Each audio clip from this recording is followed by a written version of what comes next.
This photograph of three friends for a sweet treat. When experts zoom in, they discover the dark truth. The Historical Photography Archive at Tulane University in New Orleans contained thousands of images from the late 19th century. Dr. Maya Johnson had been cataloging them for 2 years, documenting the visual history of the American South during Reconstruction and its aftermath. Most photographs were predictable: formal family portraits, street scenes, documentation of businesses. But one image, tucked into a collection donated by a Louisiana family estate, caught her attention immediately. The photograph was dated 1890 and showed three young women standing inside what looked like a confectionery or ice cream parlor. The setting was charming: ornate wallpaper, a small table with ice cream dishes, decorative chairs with curved backs. Two of the women were clearly sisters, both white, with similar facial features, light hair styled in elaborate 1890s fashion. They wore expensive dresses with leg of mutton sleeves, lace collars, and intricate embroidery. Both were smiling broadly, genuine expressions of joy unusual for the formal photography of that era. The third woman was black, standing between the sisters. She was dressed just as elegantly, her dress of comparable quality and style, her hair arranged beautifully, her posture dignified, but her expression was different. She maintained the serious, formal countenance typical of Victorian photography, her face composed and neutral. At first glance, the photograph appeared to be a remarkable document of post-Civil War racial integration. Three friends, apparently equals, enjoying a social outing together. It was the kind of image that challenged assumptions about rigid racial segregation. Maya almost cataloged it as three young women, integrated social setting, 1890, and moved on. Almost, but something held her attention. She couldn't identify what initially, just an instinct that something wasn't quite right. The composition, perhaps, or the way the black woman's body language seemed different from the sisters' relaxed poses. Maya decided to scan the photograph at high resolution. Using equipment designed to capture minute details invisible to the naked eye, the process took an hour. When she opened the digital file and began zooming in, examining different areas, that nagging instinct crystallized into something concrete and deeply disturbing. She magnified the area around the black woman's wrists, visible where her sleeves ended. The image quality was remarkable, revealing details the original 1890 viewers would never have noticed. There, clearly visible on both wrists, were marks. Not shadows, but actual scarring, distinctive circular patterns left by shackles or chains worn for extended periods, the kind of marks enslaved people carried for life. Maya sat back, heart pounding. The photograph was dated 1890. The 13th Amendment had abolished slavery in 1865, 25 years earlier. Why did this elegantly dressed woman bear unmistakable scars of enslavement? Richard Washington arrived at the archive within 2 hours. Maya had sent him preliminary images, but he needed to see the original photograph and high-resolution scans himself. She pulled up the enhanced images, zooming in on the black woman's wrists. Richard studied the marks with intensity. "Those are shackle scars," he said quietly. "No question. Look at the pattern. Circular abrasions that healed into raised tissue. The width is consistent with iron restraints." He pointed to additional marks on her forearms. "And these look like rope burns. This woman was restrained regularly and for extended periods." Maya felt sick. "But Richard, this is 1890, 25 years after abolition." "Because abolition on paper didn't mean freedom in practice," Richard said grimly. "Peonage, convict leasing, debt bondage, these systems kept black people in effective slavery for decades after the Civil War. Some were held in complete isolation on rural properties where no one would investigate." He zoomed in on the woman's face. "Look at her eyes. That's not someone enjoying a social outing. That's someone who's learned to be very careful, to show no emotion that might be misinterpreted." Maya examined the two white women. "But they're smiling. They look genuinely happy. Why pose for a photograph together if she was being held against her will?" "Because they didn't think it was a risk," Richard explained. "Look at the positioning. This photograph was staged to show progressive racial attitudes. The elegant dress, the public setting, the apparent equality. It creates a narrative of friendship. But those scars tell a different story." Maya opened the archive's database entry. It was donated in 1932 by Margaret Sullivan from her grandmother's estate, Sarah Delacroix, who died in 1931. "Delacroix," Richard repeated. "Louisiana French name. Probably old plantation family." He accessed genealogical databases. "Let me search." While Richard worked, Maya continued examining the photograph. She noticed the way the black woman's hands were positioned, fingers slightly curved as if accustomed to being bound, the barely perceptible tension in her shoulders, the careful neutrality compared to the sisters' unguarded smiles. Then Maya noticed something else. In a mirror reflection visible behind them, slightly blurred, was a fourth person, a white man standing near the door, watching. "Richard, look at this." He studied the reflection. "A chaperone? Or a guard?" His posture, he's not just accompanying them, he's watching her specifically. Richard enhanced the reflection. "That's not casual observation. That's surveillance." He pulled up census records. Found them. Sarah Delacroix, born 1868, and Catherine, born 1870, daughters of Henri Delacroix. plantation owner in St. Landry Parish. The 1870 census says they employed 15 black workers. Employed, in quotes, Maya said bitterly. Exactly. In many cases, these were formerly enslaved people trapped by debt or violence, working for no wages, under conditions barely different from slavery.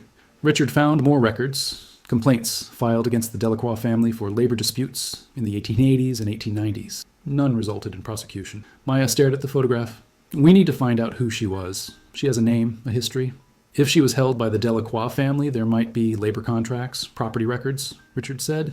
And if those scars are from the 1880s, but she was still with them in 1890, dressed elegantly, something changed. They were determined to find the truth. Richard spent the next week in Louisiana, searching through St. Landry Parish courthouse records. Maya continued in New Orleans, examining other Delacroix family photographs and cross-referencing databases. Richard's breakthrough came in the courthouse basement, in a file box labeled Labor Contracts, 1880-1895. Among dozens of documents, he found one dated January 1880, contract of employment between Henri Delacroix and Josephine. Just Josephine, no surname. The contract stated that Josephine, formerly enslaved, age approximately 15, agreed to work for the Delacroix family for 10 years in exchange for room, board, and a payment of $50 upon completion of term.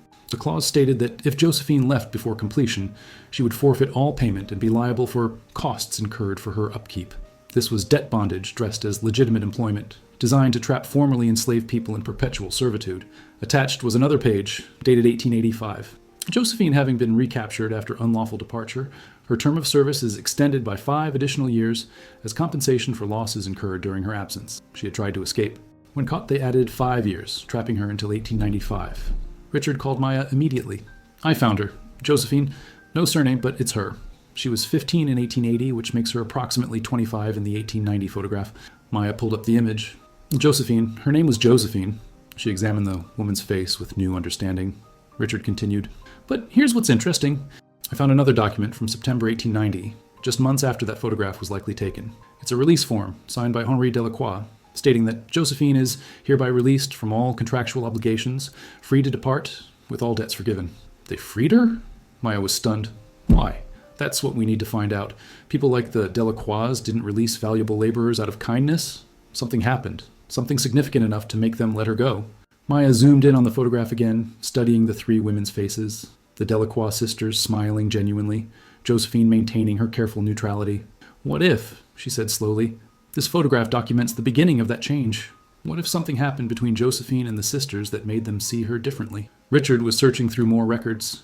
I am looking for any documentation from 1890, police reports, newspaper articles, medical records, anything that might explain this sudden release. Maya found something in the Delacroix family papers. Richard, there's a letter here, written by Sarah Delacroix in August 1890, addressed to her sister Catherine, who was traveling. Listen to this. Dear sister, something terrible and wonderful has occurred. Josephine saved my life. I can no longer in good conscience maintain our previous arrangement. We must speak when you return. Everything must change. Josephine saved her life, Richard repeated. That's why they freed her. She did something that made them reconsider everything. But what had Josephine done? And why, after saving Sarah's life, did she still look so guarded in the photograph? Maya found more letters in the Delacroix family papers, carefully preserved in acid-free folders. One from Catherine to Sarah, dated August 1890, provided crucial details. Dearest Sarah, I am overwhelmed by your letter. To think that Josephine pulled you from the river at great risk to herself, I can scarcely believe Father would have been so careless with the boat. But more shocking still is your proposal. To release her entirely? Father will be furious. Yet I confess, after reading your account, my conscience troubles me. We have treated her shamefully, sister. Perhaps this is Providence offering us redemption. Richard, listening over the phone from Louisiana, interrupted. Wait, she saved Sarah from drowning? That's what changed everything? Maya continued reading another letter, this one from Sarah to her father, dated September 1890. Father, I know you are angry about my decision regarding Josephine, but I nearly died. The boat capsized and I could not swim. Josephine did not hesitate. She jumped in, though she herself barely knows how to swim, and dragged me to shore. Afterward, I saw the marks on her wrists, the scars we inflicted, and I could no longer pretend. Catherine agrees with me. We are releasing Josephine. We are paying her the wages she should have received these 10 years, and we are asking her forgiveness, though we have no right to expect it. The father's response, curt and angry. You are foolish girls, too emotional. The woman did what any property would do, protected her value. Release her if you must, but do not expect me to approve this sentimentality. Maya felt tears burning her eyes. Even after Josephine saved his daughter's life, Henri Delacroix called her property. He couldn't see her humanity. But his daughters did, Richard noted. Something shifted in Sarah and Catherine. They recognized the evil of what they'd been doing. Maya found one more letter, this one from Sarah to Josephine herself, dated October 1890. Dear Josephine, I know you may never forgive us for what we have done to you. I know that no apology can erase the years we stole, the suffering we caused. But Catherine and I want you to know, you are free, completely free. We have arranged for wages to be paid, $500, which is inadequate, but all we can manage without Father's cooperation. We have written letters of reference should you need employment elsewhere, and we hope, though we have no right to hope, that someday you might consider us not as your former captors, but as your friends. The photograph we took at the confectionery was meant to commemorate our new understanding, but I realize now how it must have felt for you, surrounded by those who hurt you, asked to smile and pretend. I'm sorry for everything. Your grateful friend, Sarah. Richard was silent for a moment.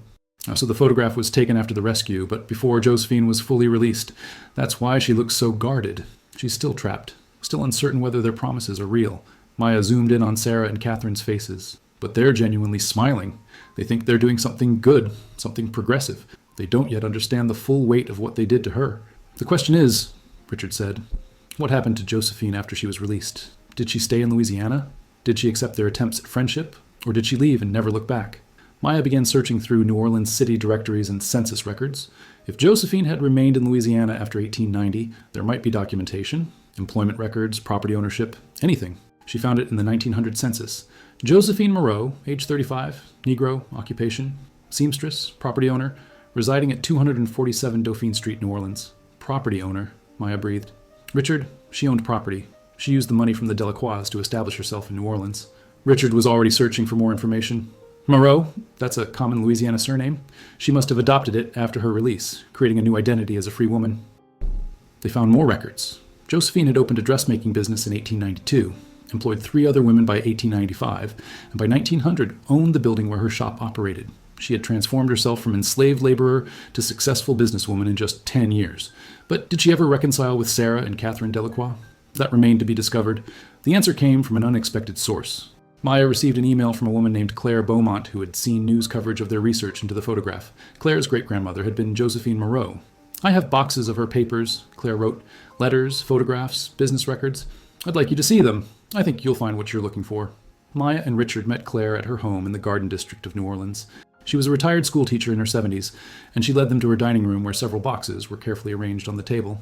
My great-grandmother Josephine died in 1935, Claire explained. She was 90 years old. She never married, but she was successful and respected in the community. When I was young, my grandmother told me that Josephine had been enslaved as a child, but that later she became friends with the white women who had once owned her. I always thought that was strange. Impossible, really. But these letters prove it was true. She opened one box, revealing stacks of correspondence organized chronologically. These are letters between Josephine and Sarah Delacroix, spanning from 1891 to 1928, when Sarah died. Maya carefully lifted the first letter, dated January 1891, 4 months after Josephine's release. It was from Sarah. Dear Josephine, I hope this letter finds you well in New Orleans. Catherine and I think of you often and pray you're finding happiness in your new life. I do not write to impose on you or to ask forgiveness again. You owe us nothing. I write only to tell you that if you ever need assistance or if you would ever consent to correspond with us, we would be honored. You changed our lives, Josephine. You taught us what true courage looks like. With deepest respect, Sarah. The next letter was Josephine's response, dated February 1891. Her handwriting was careful and educated. She had clearly learned to write well despite her enslavement. Miss Sarah, I received your letter. I will be honest. I do not know if I can ever forget what was done to me. The scars on my wrists remind me every day. But I also remember that you jumped into the water with me when I was drowning in my own anger and pain. You pulled me out in a different way. I am willing to write to you. Perhaps, in time, something like friendship can grow. Josephine. Richard looked at Claire. They actually became friends? Claire nodded, tears in her eyes. Real friends? Look. She showed them later letters, dozens of them growing warmer and more familiar over the years.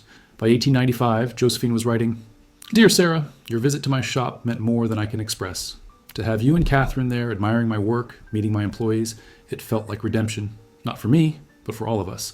We are proving that healing is possible. Sarah's letters spoke of her own transformation. Dearest Josephine, Catherine and I have been speaking with other plantation families, trying to convince them to release people still held under false contracts. They call us radicals and traitors. But we remember your scars, and we cannot stay silent. Maya found letters from the early 1900s showing that Josephine had attended Sarah's wedding in 1902, had been godmother to one of her children, had become integrated into her life in ways that seemed impossible given their history. But there was complexity too. A letter from 1910 showed lingering pain. Sarah, I appreciate your friendship deeply, but please understand, when you speak of how far we've come, remember that you came from a place of power and privilege. I came from chains. Our journeys are not the same. Our friendship is real, but it is built on an unequal foundation that time cannot completely level. Sarah's response showed growth. You are right, Josephine. I have been thoughtless. I cannot imagine what you survived, and I should not speak as though we walked the same path to reach this place. Thank you for your honesty. It is one of the many reasons I treasure your friendship. Richard sat back, processing everything. This is extraordinary. They navigated something incredibly complicated, a friendship built on a foundation of enslavement, but one that became genuine despite that history. Claire pulled out one final item, a photograph from 1920. It showed 3 elderly women standing together in a garden. Maya recognized them immediately, Josephine and the Delacroix sisters, now in their 50s and 60s, arms linked, all 3 smiling genuinely. Compare it to the 1890 photograph, Claire said softly. Maya placed the 2 images side by side. In 1890, only the Delacroix sisters smiled while Josephine maintained her guarded expression. In 1920, all 3 women smiled, and Josephine's smile reached her eyes. Maya and Richard decided to publish their findings through an academic journal and simultaneously release the photographs and story to the public through a museum exhibition. The research was too important to remain confined to scholarly circles. The article, titled From Captivity to Friendship, Josephine Moreau and the Delacroix Sisters, 1880-1928, was accepted by the Journal of Southern History and generated immediate attention. But it was the museum exhibition at the New Orleans Museum of Art that truly captured public imagination. The exhibition, titled 3 Women, A Complex History of Bondage and Reconciliation, centered on the 2 photographs, the 1890 image of 3 young women in the confectionery and the 1920 image of the same 3 women, now elderly, genuinely smiling together. Between these images, the exhibition displayed the labor contract that had bound Josephine, enhanced photographs showing the shackle scars on her wrists, the letters documenting her rescue of Sarah from drowning, the release papers, and selections from 30 years of correspondence between Josephine and the Delacroix sisters. The exhibition also provided crucial context, information about peonage and debt bondage systems that persisted after the Civil War, statistics on how many black people remained trapped in forced labor, documentation of similar cases throughout the South. But the heart of the exhibition was the question it posed to viewers. Can genuine friendship exist between former captor and captive? Can reconciliation be authentic when it begins from such profound inequality? And what does it mean to forgive the unforgivable? The public response was intense and divided. Some visitors praised the exhibition for showing the possibility of redemption and healing. Others criticized it for presenting a feel-good narrative about slavery's aftermath that ignored systemic injustices. One prominent black historian wrote an editorial, "While Josephine Moreau's story is remarkable, we must be careful not to use it as evidence that enslavers can be easily forgiven or that reconciliation is always possible or desirable. For every Josephine who found friendship with her former captors, there were thousands whose captors never acknowledged their humanity, never sought forgiveness, never changed. We cannot let one exceptional story erase the broader truth of post-emancipation oppression." Others argued the opposite. Josephine's story shows us that people can change, that even those who participate in evil systems can recognize their wrongs and work toward redemption. We need these stories of hope, of transformation, of complicated but real human connection. The debate reached national media. News outlets across the country covered the story, and the photographs went viral on social media. Our Josephine Moreau trended for days, with people sharing their own family stories of complicated post-Civil War relationships, of forgiveness and reconciliation, or of justified refusal to forgive. Maya found herself at the center of the storm, doing interviews and speaking at forums. She tried to present the story with all its complexity, neither condemning the Delacroix sisters' late-life friendship with Josephine, nor presenting it as a simple redemption narrative. "What I find most significant," she said during a televised panel discussion, "is that Josephine maintained her agency throughout. She chose to respond to Sarah's letters. She chose to develop a friendship. She set boundaries when needed, as we see in the 1910 letter where she tells Sarah not to equate their experiences. Josephine was never passive in this relationship. She was making deliberate choices about what she could accept, what healing might look like for her." Richard added, "And we should note that the Delacroix sisters didn't just express private regret. They used their social position to advocate for other trapped laborers. They testified against other families using debt bondage. They faced social ostracism in their own community for their positions. Their transformation, while it could never undo the harm they caused Josephine, was genuine and had real impact." Claire Beaumont, Josephine's descendant, appeared on several programs to share her perspective. "My great-grandmother taught our family that forgiveness is powerful, but must be earned. The Delacroix earned her forgiveness through decades of changed behavior, through action, through using their privilege to help others, but she never forgot. Those scars remained on her wrists until she died. The friendship was real, but the pain was real too. Both things were true.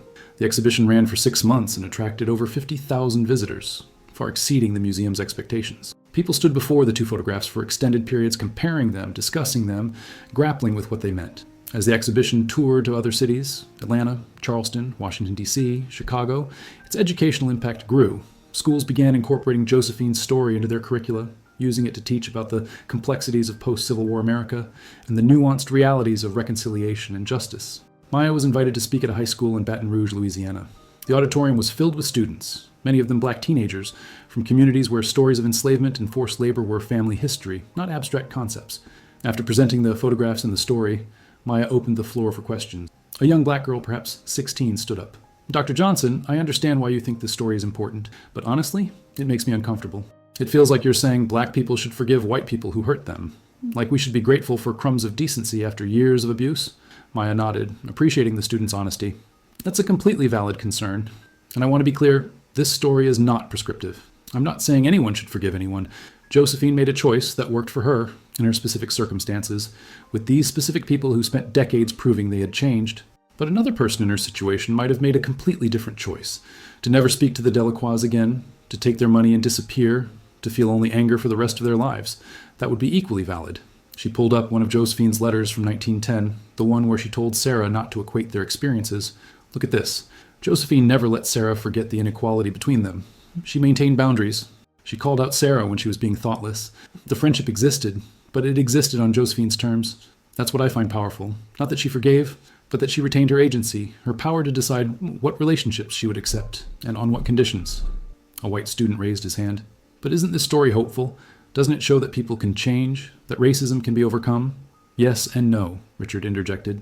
"Individual people can absolutely change, as Sarah and Catherine did, but we have to be careful not to use individual stories to avoid talking about systemic problems. The Delacroix freed Josephine and advocated for other trapped laborers. That's meaningful. But the peonage system continued for decades. Thousands of black people remained in forced labor well into the 20th century. Two white women changing their minds didn't fix the system." A black boy asked, "What happened to Josephine's business? Did it succeed?" Maya smiled. "Yes, very much so. By 1910, Josephine employed 15 women, both black and white, in her dressmaking business. She owned 3 properties in New Orleans. She was prosperous and respected. And when she died in 1935, she left a substantial estate to her church and to organizations supporting formerly enslaved people and their descendants. She showed images of Josephine's business, of the elegant dresses she created, of her standing in front of her shop with her employees. This is what I want you to take away from this story. Josephine didn't just survive. She didn't just endure. She built a life of dignity, success, and purpose. The friendship with the Delacroix was part of her story, but not the most important part. The most important part is that she created her own freedom, her own success, on her own terms." After the presentation, several students approached Maya privately. One girl said, "My great-great-grandfather was held in debt bondage in Mississippi until 1920. Nobody talks about it in my family. It's like this shameful secret. But seeing Josephine's story makes me feel like maybe it's something to acknowledge, not hide." A teacher told Maya, "This is the kind of complex history my students need. Not heroes and villains, but real people, making difficult choices in impossible situations. Thank you for not simplifying it." As Maya and Richard drove away from the school, they felt the weight of responsibility. Josephine's story was resonating with thousands of people, provoking conversations, forcing reckonings with history. But they had to present it carefully, honestly, with all its complications intact. "We're doing right by her, aren't we?" Maya asked quietly. Richard looked at the photograph of elderly Josephine smiling in the 1920 image. "I think so. We're showing her agency, her strength, her complexity. We're not making her into a symbol. We're letting her be a full human being who made her own choices. That's what she deserves." 6 months after the exhibition opened, Maya facilitated a meeting that felt both historic and intensely personal. Claire Beaumont, Josephine's great-granddaughter, and Elizabeth Delacroix Morrison, Sarah Delacroix's great-granddaughter, agreed to meet for the first time. They gathered at Maya's office at Tulane in a conference room with the 2 photographs displayed on the wall. Claire arrived first, nervous but determined.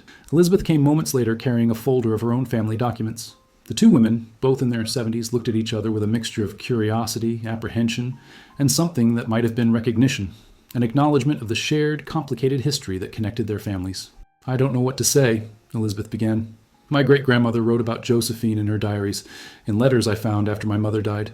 She called Josephine one of the most important people in her life, but she also wrote about her guilt, about how the friendship never fully erased what she had done. Claire sat down slowly. My great-grandmother kept every letter Sarah ever sent her. Over 300 letters spanning nearly 40 years. She valued that friendship. But she also kept the labor contract that enslaved her, and photographs of the scars on her wrists. She never let herself forget the truth of how it began. Elizabeth opened her folder. I brought something I thought you should see. She pulled out a leather-bound journal. This was Sarah's diary from 1890, the year of the rescue. She wrote about it in detail. She read aloud. August 12th, 1890. I nearly drowned today. The boat capsized, and I panicked, swallowing water, certain I would die. And then Josephine was there. Josephine, who I have treated abominably, who had every reason to let me die. She pulled me to shore at great risk to herself. When we reached the bank, I saw her wrists, the scars from the shackles we forced her to wear when she tried to escape 5 years ago. I saw them, and I finally understood the full horror of what we have done, what I have done. I held another human being in bondage.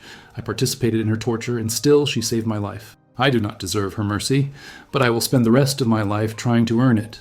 Claire's eyes filled with tears. She saved Sarah's life even after everything they'd done to her. My great-grandmother never forgave herself, Elizabeth said quietly.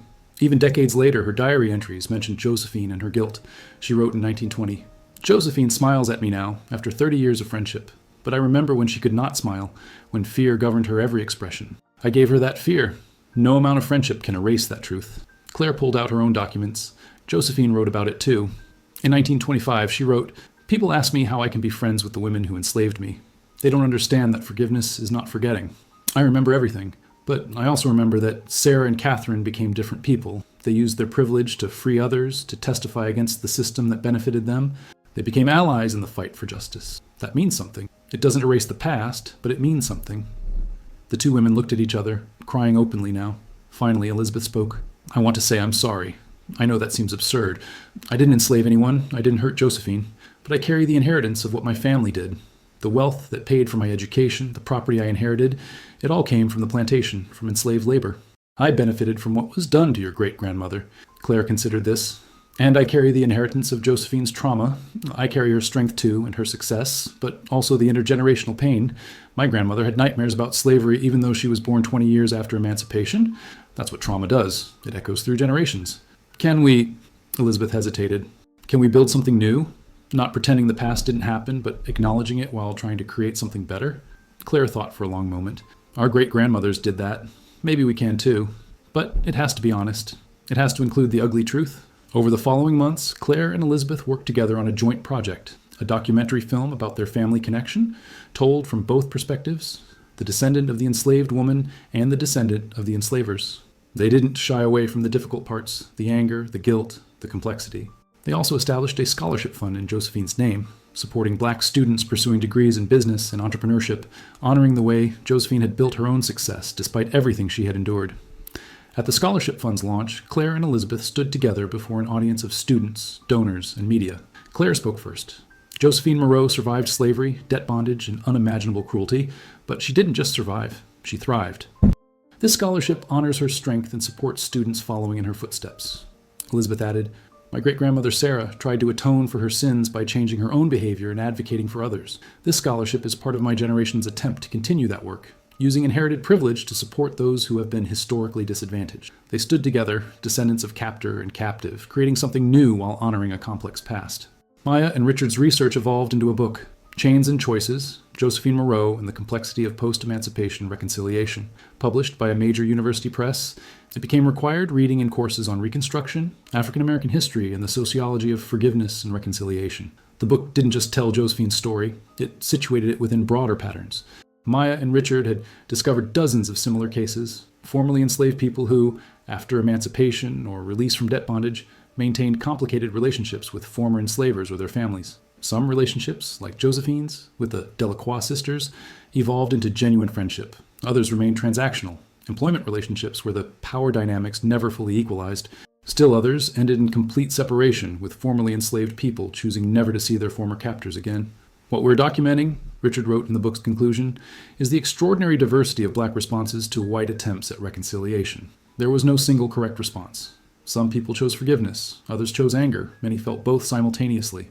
What matters is that formerly enslaved people retained agency in these decisions. They were not passive recipients of white goodwill, but active participants determining what relationships they would accept and on what terms. Maya's contribution focused on the photographs themselves. Images are powerful historical documents, but they require careful reading. The 1890 photograph of Josephine with the Delacroix sisters initially appears to show integrated friendship.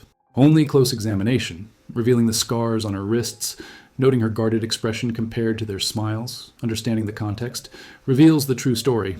How many other photographs hide similar truths? How many images that we interpret as evidence of racial harmony are actually documentation of ongoing oppression? The book received wide critical acclaim. It won several academic awards, and it was adapted into a documentary series for public television. But it also sparked ongoing debate in academic circles about how to teach stories of reconciliation without minimizing systemic oppression. At an academic conference, Maya participated in a panel discussion titled Reconciliation Narratives, Hope or Harm? A colleague challenged her, "Aren't you worried that stories like Josephine's give white people an easy out?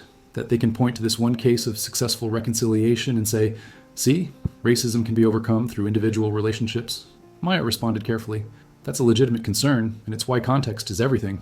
We never present Josephine's story in isolation. We always situate it within the broader reality. Thousands of black people remained trapped in forced labor. Most white enslavers never apologized or changed. Systemic racism persisted, regardless of individual transformations. But we also can't erase stories like Josephine's just because they're complicated or because they might be misused. Black people made diverse choices in navigating post-emancipation life. Documenting that diversity honors their agency." Another panelist, a black historian, added, "I think we need to trust that people, especially black people, can hold complexity. We can acknowledge that some formerly enslaved people chose to maintain relationships with former enslavers while also acknowledging that this choice doesn't invalidate those who refused reconciliation. We can say, this worked for Josephine without saying, this should work for everyone. We're capable of that nuance." Well, the debate continued, as it should. Josephine's story was too complex, too important to allow easy answers. It demanded ongoing conversation, careful interpretation, willingness to sit with discomfort. Meanwhile, the photographs themselves took on lives of their own. The 1890 image, 3 women in a confectionery, only one truly smiling, became iconic in discussions of how images can obscure truth. Art students analyzed its composition, photographic techniques, what was visible and invisible. The 1920 photograph, 3 elderly women genuinely smiling, appeared in textbooks, documentaries, museum exhibitions. It became a symbol of complicated healing, of the long work of reconciliation, of possibilities that emerge over decades of changed behavior. Maya received emails from people around the world who saw their own family histories reflected in Josephine's story. A woman from South Africa wrote about her grandmother's complicated relationship with the white family that had employed her under apartheid. A man from Brazil described his great-grandfather's friendship with a former enslaver's son after abolition in 1888. Josephine's story is universal in some ways, the Brazilian man wrote. People everywhere face these impossible questions after systems of oppression end. How do we live alongside former oppressors? When is forgiveness possible? When is it demanded unfairly? Your work helps us think through these questions honestly. Maya saved these emails, reminded that historical research wasn't just about the past. It was about helping people navigate present questions about justice, forgiveness, reconciliation, and the long aftermath of systemic violence. 5 years after Maya first discovered the photograph, she returned to the archive at Tulane to donate additional materials that Claire Beaumont had entrusted to the university. More of Josephine's letters, business records, photographs from throughout her life. As Maya arranged the materials for preservation, she found herself once again studying the 1890 photograph, the image that had started everything. She had looked at it hundreds of times, had analyzed every detail, had written thousands of words about it. But now, knowing the full story, she saw it differently. She saw Josephine's serious expression not as guardedness or fear, but as dignity, as refusal to perform happiness for the camera, to pretend that everything was fine when she was still trapped, still uncertain about her future. She saw Sarah and Catherine's genuine smiles not as obliviousness, but